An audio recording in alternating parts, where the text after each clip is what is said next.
Good morning and welcome to All Faiths Unitarian Congregation. Good to see you all this morning. My name is Greg Monk and I will be leading the service today. Here you will find a diverse and inclusive spiritual community where we welcome people with many beliefs. You can bring your whole self, your full identity, your questioning mind, and your expansive heart. Here at All Faiths, we have more than one way of experiencing the world and understanding the sacred. No matter who you are, wherever you are on your spiritual journey, and no matter whom you love, you are truly welcome here. Do we have any first-time visitors this morning? Welcome. We are glad that you are with us today. If you'd like to know more about All Faiths or membership, you please see Fran Way back there after our service in our membership corner, which is just behind the folding doors, or on our website, www.allfaithsuu.org. A couple of brief announcements. First off, I'd like to welcome our new Children and Youth Program Director, Kathleen Fanny. Are you here this morning? There she is. Welcome. We're so glad to have you with us this morning. On Friday, December 31st, New Year's Eve, the office here will be closed. And on Sundays at 9:15 a.m., News Talk at our All Faith Sanctuary. Sharon Gray will be leading the discussion next Sunday. Please rise in body or spirit, if you're able, as we sing together hymn number 361, Enter, Rejoice, and Come In, and the words for those who are new who are printed on our order of service.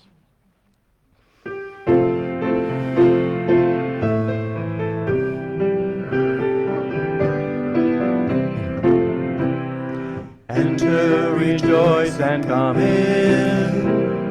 Enter, rejoice, and come in. Today will be a joyful day. Enter, rejoice, and come in. Open your ears to the song.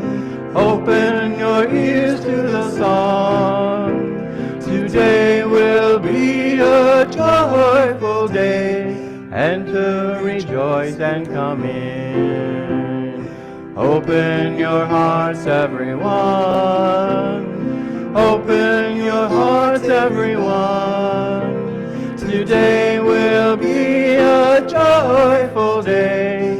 Enter, rejoice, and come in. Don't be afraid of some change. Don't be afraid of some change. Today will be a joyful day. Enter, rejoice, and come in. Thank you. Thank you, Carlos. Where am I? As one of our spillers comes forward to light the chalice, thank you. Please join in reciting the words listed in your order of service. We light this chalice on the brink of a new year, letting go of what has been, open and hopeful for what may come, renewed, restored, ready to live life fully anew.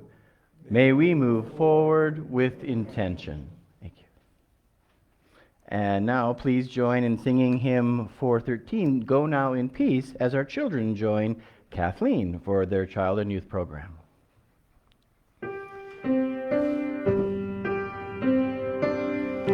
Go now in peace, go now in peace. May the Spirit of love surround you everywhere, everywhere you may go. Each Sunday we light, can you hear me? Is it on? Mm-hmm. Okay. Each Sunday we light candles for the joys and sorrows we have felt and would like to share with the congregation. If you have a joy or sorrow to share, please come forward masked and light a candle.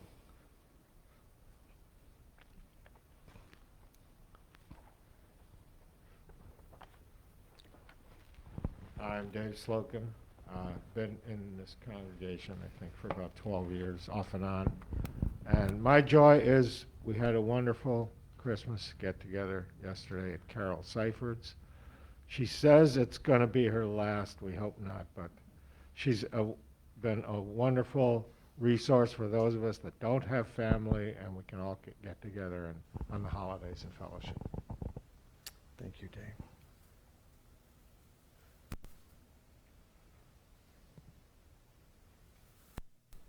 Thank you.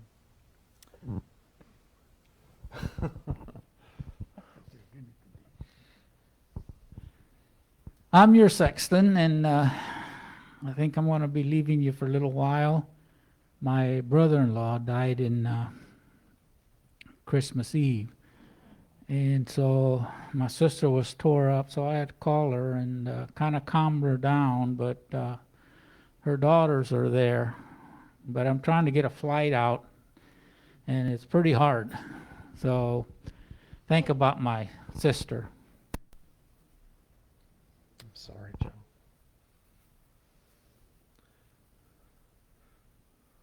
Thank you.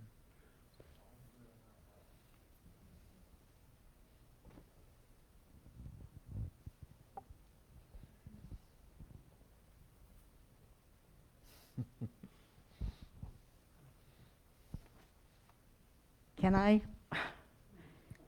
I won't breathe on anybody, I promise. I just thought with the new year and my not having sent any Christmas cards and not going to be able to send any, and to kind of uplift myself, I found this old poem that I wrote, so you have to bear with me.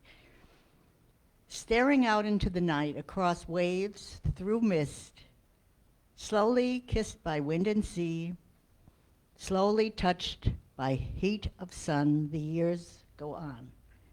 The mountains of city architecture pass through, leaves imprints of beauty reflected as jewels in the minds of a few. The miles covered, the time passed, create memories of dreams that were realized at last.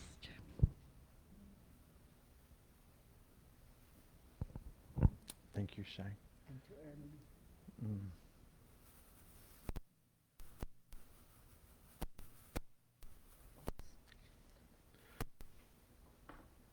Some of the best writing is scratched out on an odd piece of paper.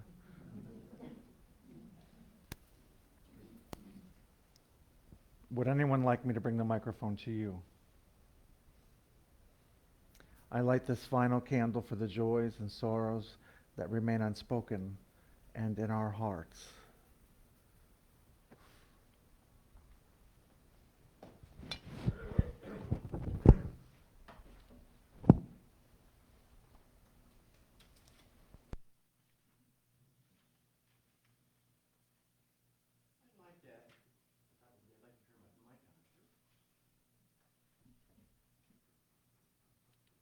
There we go. I would like to ask everyone to close your eyes, to take a deep breath, and let us turn our minds and our hearts to today's service and to contemplate our blessings.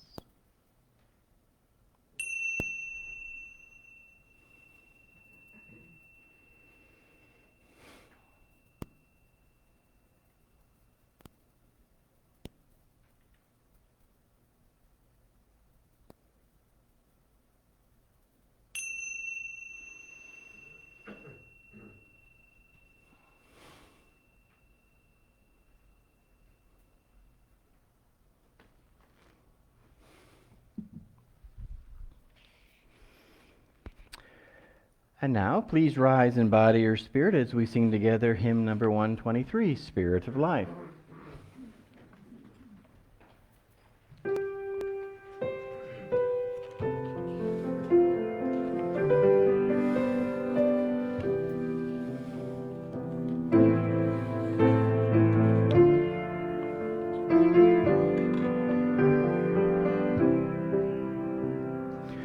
Spirit of life, come unto me.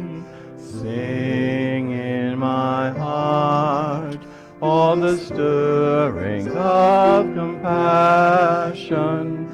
Blow in the wind, rise in the sea, move in the hand, giving life the shape of justice.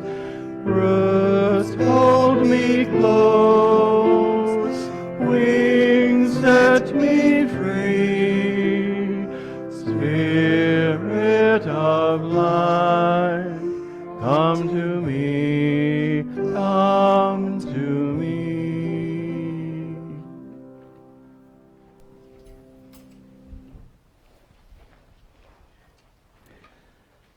Our opening words this morning are from the Reverend Kathleen McTeague. We come together this morning to remind one another to rest for a moment on the forming edges of our lives, to resist the headlong tumble into the next moment until we claim for ourselves awareness and gratitude, taking the time to look into one another's faces and see their communion, the reflection of our own eyes. This house, this community, this congregation is of laughter, silence, memory, and hope. It's hallowed by our presence of coming together this morning. It is good to be together.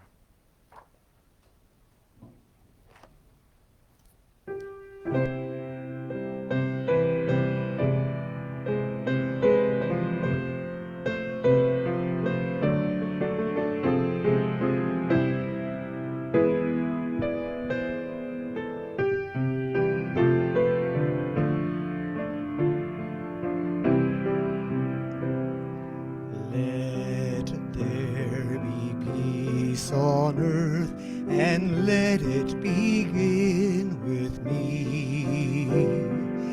Let there be peace on earth, the peace that was meant to be, with God as our Father, brothers all are we. Let me walk with my brother in perfect harmony.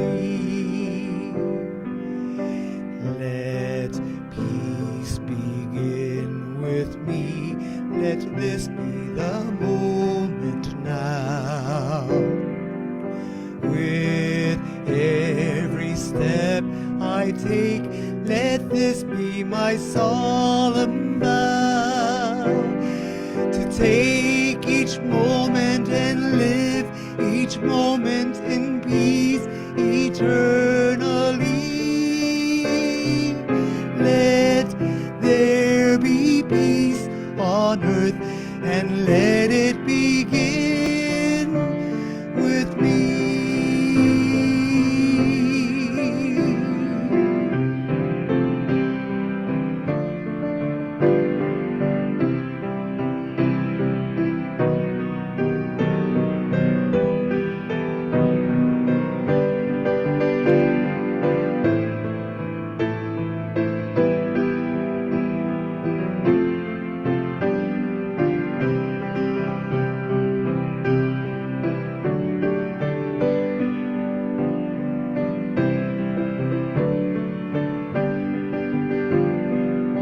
Let peace begin with me.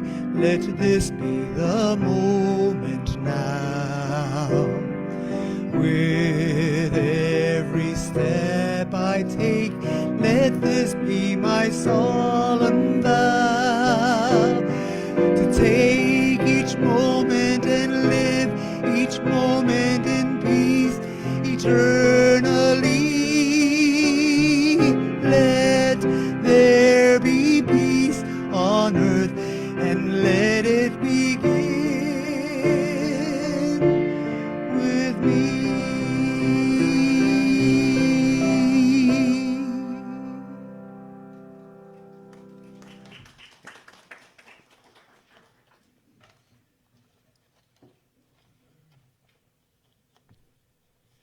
Thank you, Carlos. We have a reading. It's a responsive reading. You'll find the congregational responses printed in your order of service. It's from The Fragmented World by Philip Hewitt.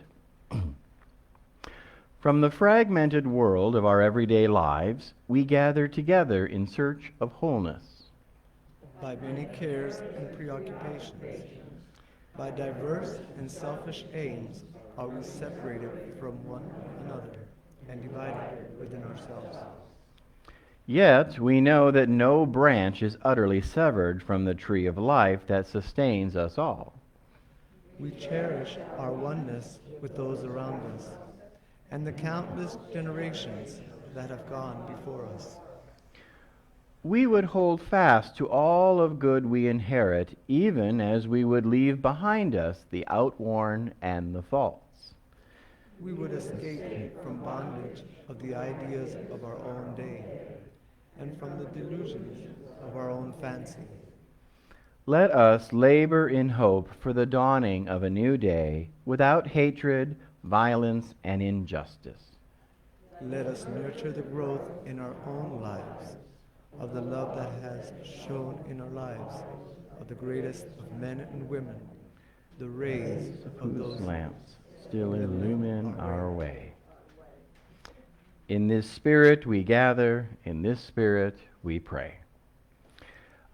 Please rise in body or spirit as we sing together hymn number 318, We Would Be One. And again, the words are printed in your order of service.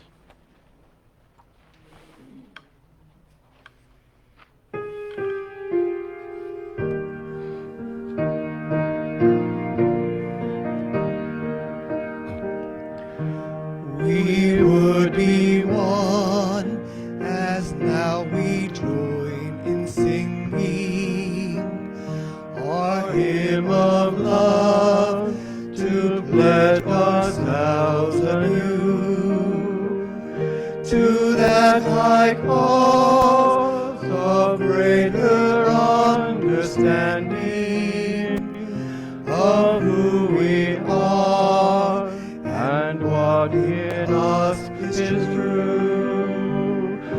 We would be one in living for each other to show to all a new community. We would be one in building for tomorrow a nobler world than we have known today. We would be one in searching for that meaning which binds our hearts and points us on our way. As one we pledge ourselves to greater service, with love and justice strive to make us free.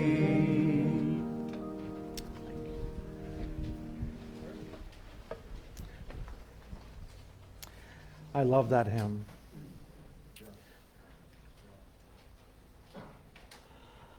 So many of you have been following me on Facebook over the past month, and for those of you who haven't or aren't even sure what Facebook is, you're out there.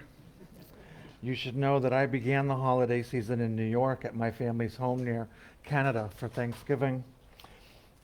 And some advice: there's no reason to visit this place in winter that is literally over 100 degrees colder at times than our beautiful home here in Florida.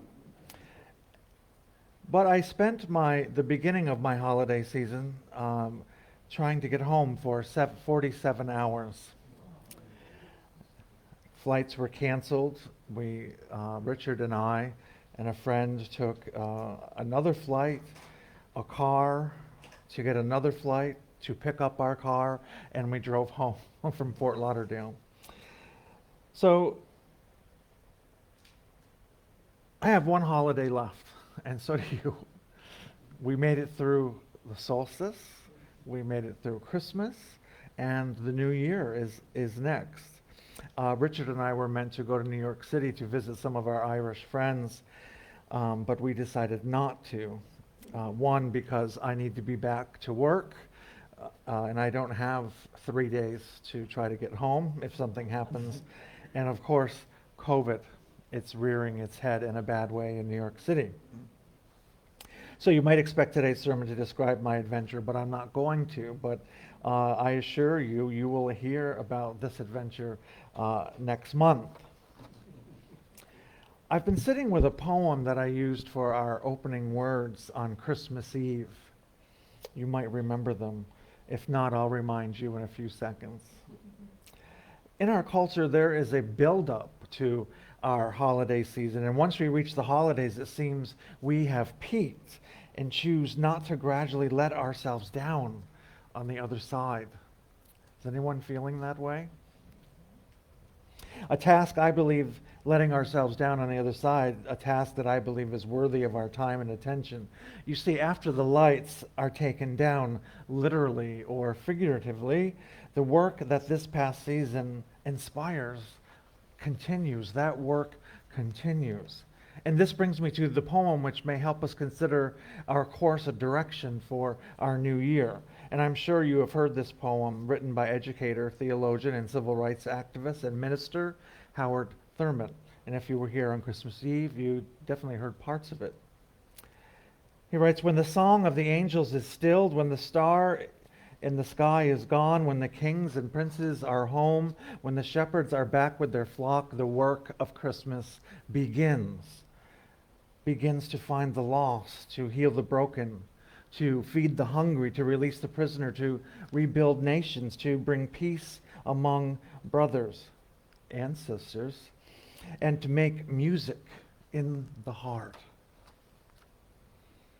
The Reverend Jackie Porter helps us understand our work this time of year by breaking down Thurman's poem and making it relevant to our lives today. And she writes, "Thurman's poem suggests some work for us to do, a calling which seems to happen naturally when our hearts have been refreshed and reborn in the beginning of a new year together."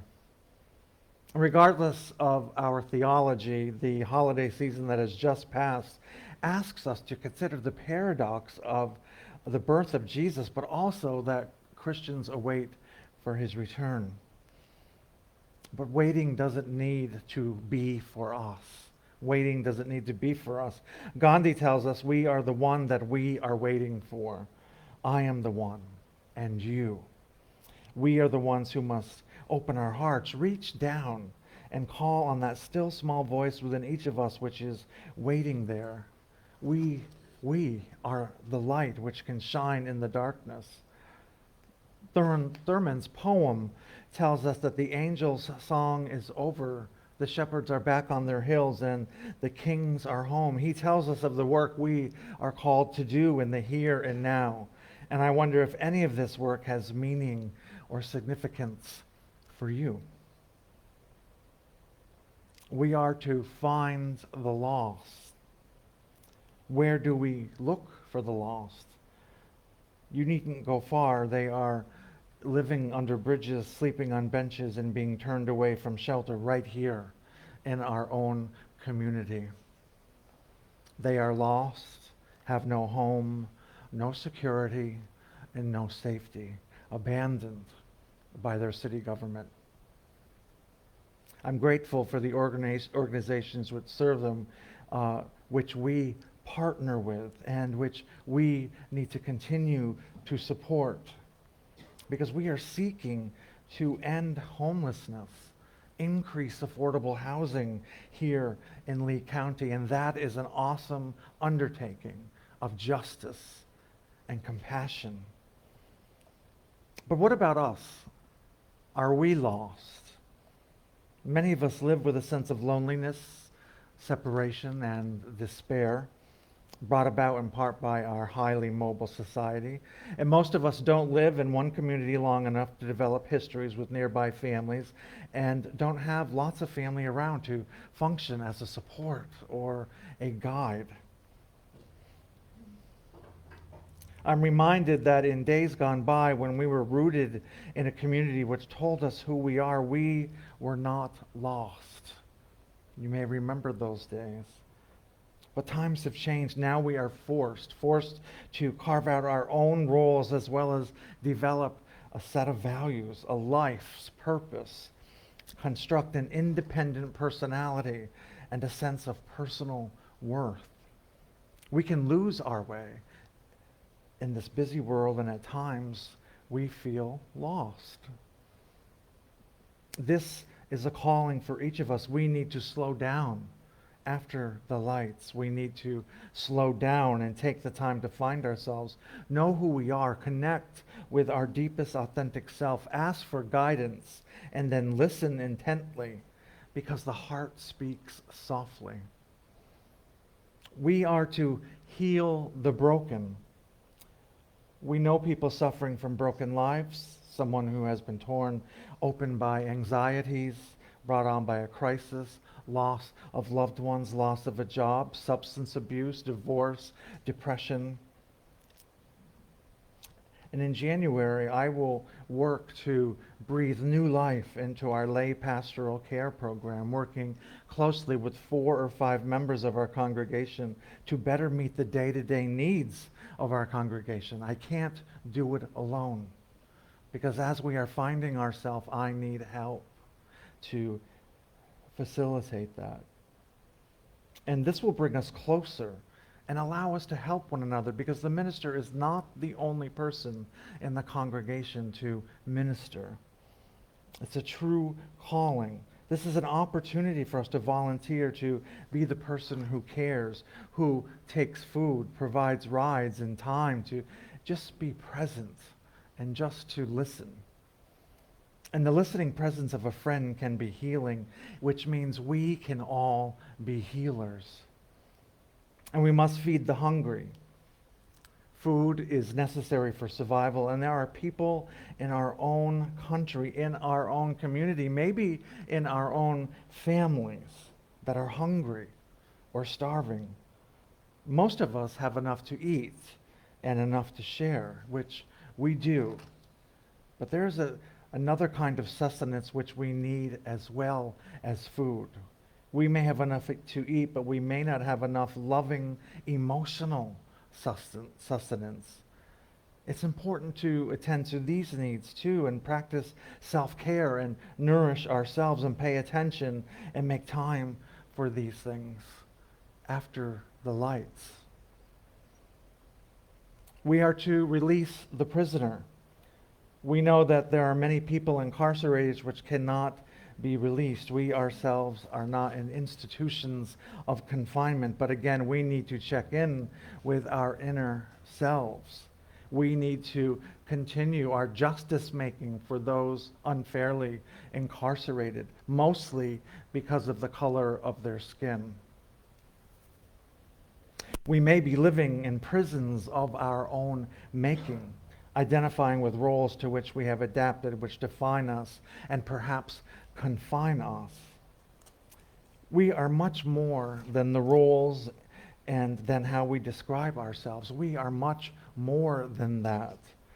The truth is that at any moment these identities can be threatened or taken away, and we're left helpless, angry, and lost.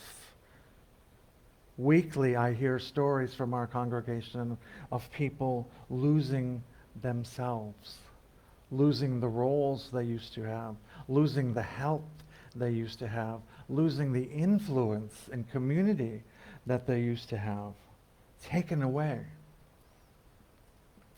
And when that happens, we become lost. And it's clear that the things the world gives us can never give us lasting security or freedom. But there is a truth.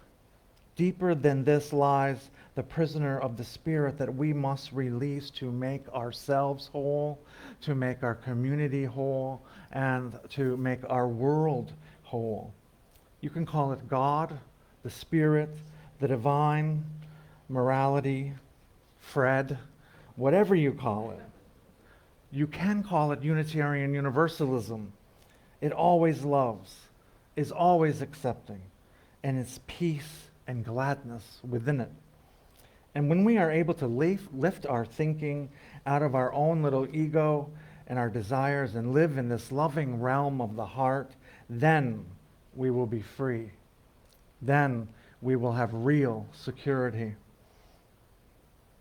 Thurman tells us we are to rebuild nations.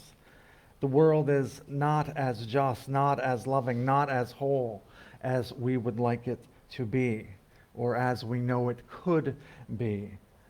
And that's one of our callings of Unitarian Universalism, is to create beloved community, to bring back wholeness to the world. And our world has become a global village, and we live on a small planet. We must learn that we're one humanity, one earth, in order to survive. And right now, the nations of the world seem to be in terrible turmoil, and it can be overwhelming to think what we might do to help. We tell ourselves, I'm just one small person. What could I do?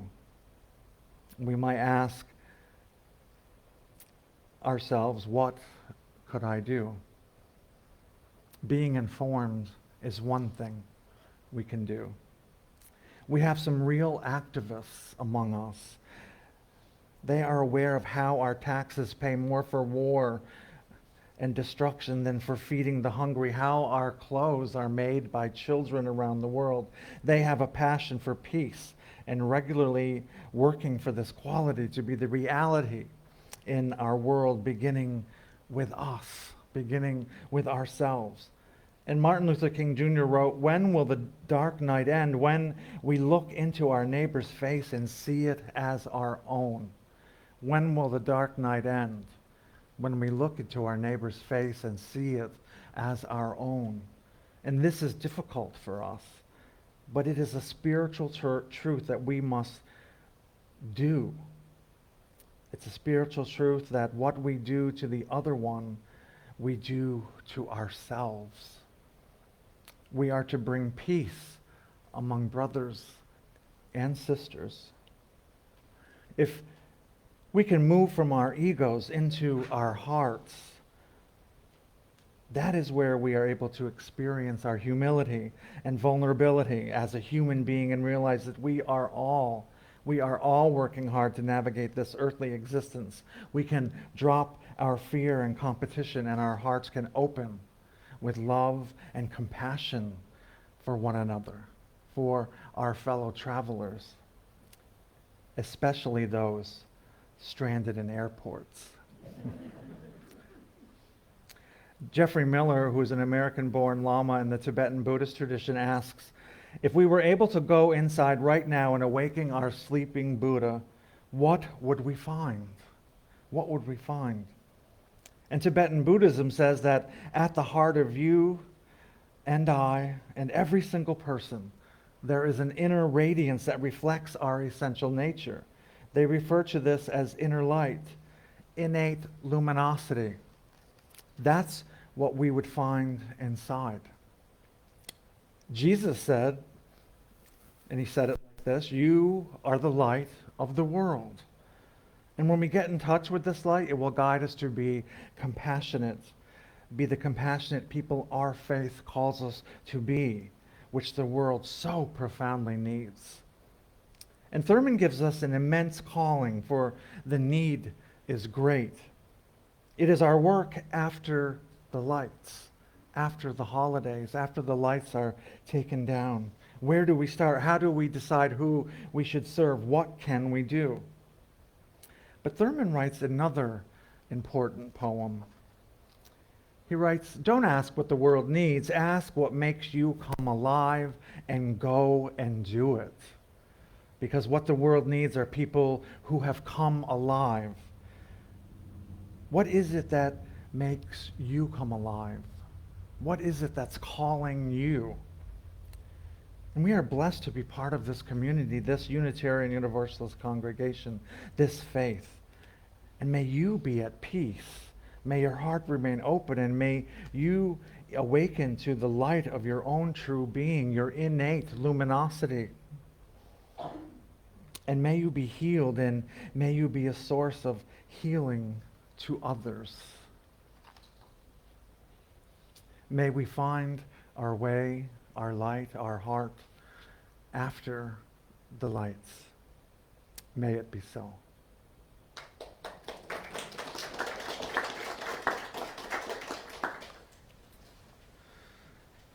I wish I had a joke for you this morning. The truth is, I've been looking for one, but I haven't found one that I liked. But before I announce the offering, call for the offering, I want to thank everyone for their generosity. I know that Carlos, Regina, and Joe and I are grateful for your generosity in the collection that was taken for bonuses for the holiday. So thank you. We're also grateful for everyone watching and everyone here for supporting this congregation in its work to live our mission, justice, compassion, and equity. If you're not here in the sanctuary and watching for someone else somewhere else, you can offer your gift this morning by using the address below this message. The morning offering will now be given and received.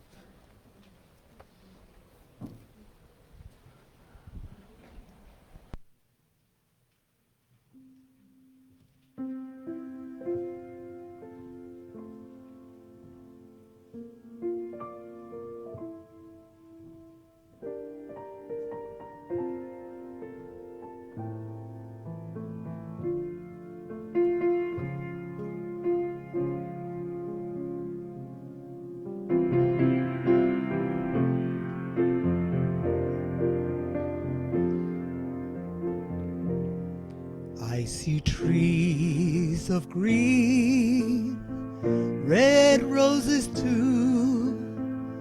I see them bloom for me and you, and I think to myself, what a wonderful world.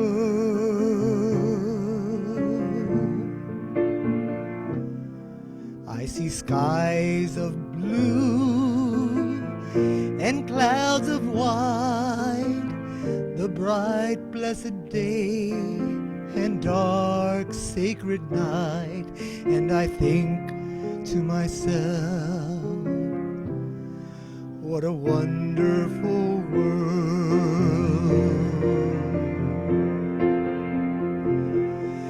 The colors of the rainbow, so pretty in the sky, and also on the faces of people passing by. I see friends shaking hands, saying, how do you do? They're really saying, I love you. I hear babies cry, I watch them grow. They'll learn much more than I'll ever know. And I think to myself, what a wonderful world.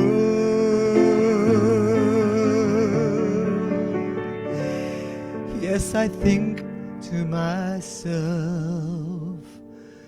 what a wonderful world.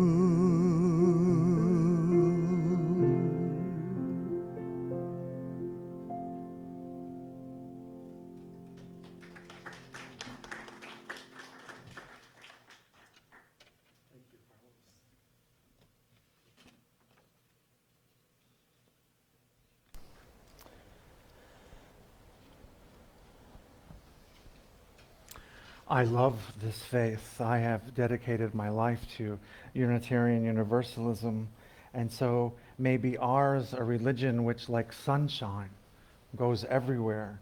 Its temple, all space, its shrine, and good heart and creed, all truths, its ritual, works of love, its profession of faith and divine living. May we leave with the intention of healing ourselves and healing our world. Blessed be.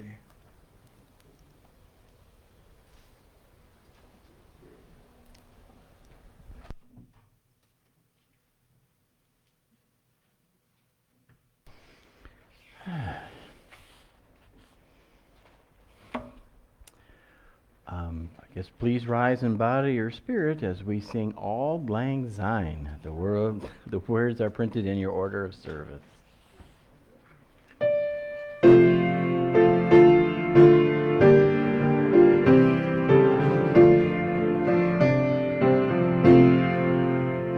Should all acquaintance be forgot and never brought to mind? Should all acquaintance be forgot and days of auld lang syne? For auld lang syne, my dear, for auld lang syne, we'll take a cup of kindness yet for auld lang syne.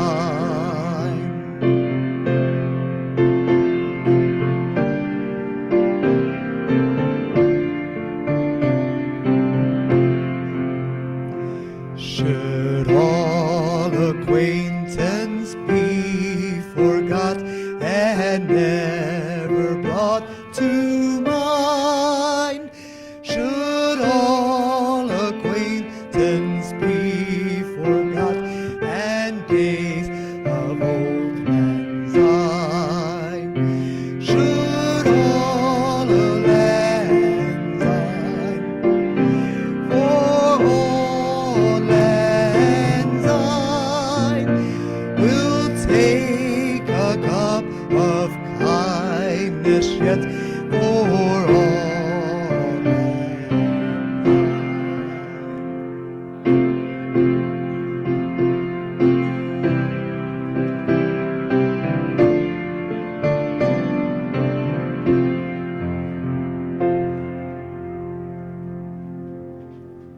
Thank you, Carlos. We would like to thank Reverend C.J. McGregor for his inspiring service, Carlos Garcia for the music, Kathleen Fanny for our child and youth program, Regina Kilmartin, lost my script, on camera, Ed Elrond on sound, Joe Gaydon, our sexton, and our friendly greeters. It is good to be connected and to stay together in whatever way that we can. As again, one of the spillers comes forward to extinguish our chalice, please join in reciting the words in your order of service. We extinguish this flame, but not the light of truth, the warmth of community, or the fire of commitment. These we carry in our hearts and out into the world. Go now in peace. Happy New Year.